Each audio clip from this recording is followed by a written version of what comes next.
इसरो का 2026 का पहला सैटेलाइट मिशन फेल हो गया। PSLV C62 रॉकेट को सोमवार सुबह 10:17 पर श्रीहरिकोटा से लॉन्च किया गया था। लॉन्चिंग बिल्कुल सही थी। PSLV अपने साथ 16 सैटेलाइट लेकर उड़ रहा था, लेकिन तीसरे स्टेज में पहुंचते ही रॉकेट अपना रास्ता भटक गया और स्पेस में कहीं खो गया। इसमें भारत की सुपर विजन वाली आग कही जाने वाली अन्वेषा सैटेलाइट भी थी। ठीक 8 महीने पहले भी PSLV रॉकेट तीसरे स्टेज में पहुंचकर फेल हो गया था। नमस्ते, मैं हूं नेहा। क्या PSLV रॉकेट में कोई गड़बड़ी थी या तीसरे स्टेज में चूक की कोई दूसरी वजह? और इस मिशन के फेल होने से भारत को क्या नुकसान होगा, जानेंगे आज के एक्सप्लेनर में।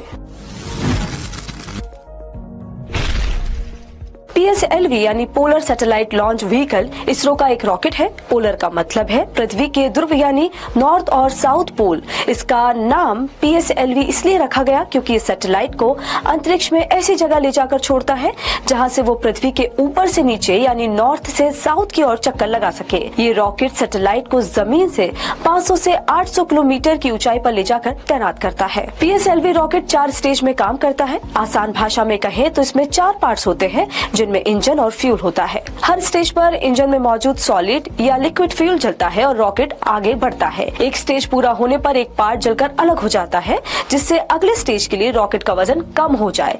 इसे बूस्टर सेपरेशन कहते हैं। आज भी PSLV C62 में लॉन्च के समय सब ठीक था। 2 स्टेज यानी PS1 और PS2 भी नॉर्मल था, लेकिन थर्ड स्टेज यानी PS3 में गड़बड़ी आ गई। इसरो के चेयरमैन B नारायणन ने मिशन के बाद कहा, तीसरे स्टेज के आखिर तक रॉकेट का परफॉर्मेंस नॉर्मल था, लेकिन उसके बाद रोल रेट में गड़बड़ी आ गई, यानी रॉकेट का घूमना अनियंत्रित हो गया। रॉकेट के फ्लाइट पाथ में भी डेविएशन देखा गया। हम डेटा की एनालिसिस कर रहे हैं। अब जानते हैं कि तीसरे स्टेज में पहुंचकर रॉकेट कैसे फेल हुआ। इसरो के चेयरमैन ने रोल रेट में डिस्टर्बेंस की बात। आज ही हमने 1 लाख भर्तियों वाला वार्षिक भर्ती कैलेंडर जारी किया है, जिससे आपको ये पता लगेगा कि विज्ञप्ति कब निकलेगी, फॉर्म कब भरेगा। राजस्थान में 1 लाख भर्तियों का साल भर का कैलेंडर जारी किया गया है। CM भजनलाल शर्मा ने कहा, इस कैलेंडर से युवाओं को भर्ती विज्ञप्ति, परीक्षा, रिजल्ट। सितंबर 2011 भिवाड़ी का 3rd फेज इलाका। इसी इलाके का रहने वाला था जाहिद, पेशे से ट्रैक्टर ड्राइवर। आम दिनों की तरह एक दिन जाहिद काम से लौटकर घर आया, खाना खाया और शाम होने से पहले किसी काम से गांव की बाहरी सड़क की ओर निकल पड़ा। अचानक एक तेज आवाज गूंजी। कुछ लोगों को लगा जैसे पटाखा फूटा हो, लेकिन अगले ही पल एक ऐसी चीख सुनाई दी जो डर और दर्द की आवाज थी। लोग चौपाल से दौड़ पड़े। सड़क किनारे जाहिद की बॉडी पड़ी थी, छाती से खून बह रहा था।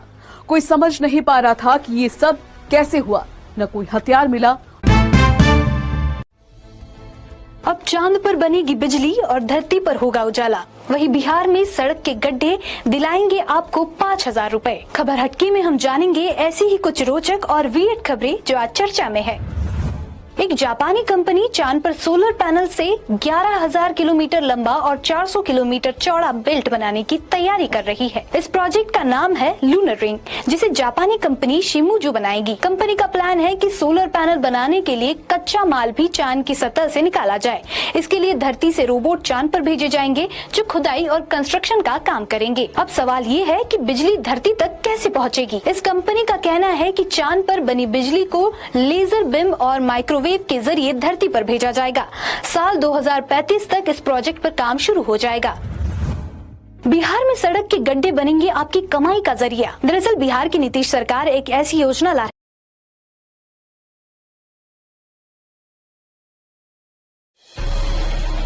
ग्रीनलैंड को लेकर अमेरिका और डेनमार्क के बीच तनाव बढ़ गया है। अमेरिकी राष्ट्रपति डोनाल्ड ट्रंप ग्रीनलैंड पर कंट्रोल की बात कर रहे हैं। रिपोर्ट्स के मुताबिक अमेरिका हर ग्रीनलैंड निवासी को अपने साथ जोड़ने पर 90 लाख रुपए देने पर सोच रहा है। ग्रीनलैंड डेनमार्क के अधीन आता है, जहां करीब 57,000 लोग रहते हैं। लेकिन ग्रीनलैंड में अलग सरकार है। अमेरिका के ऑफर के बाद डेनमार्क ने सख्त चेतावनी दी। डेनमार्क ने कहा,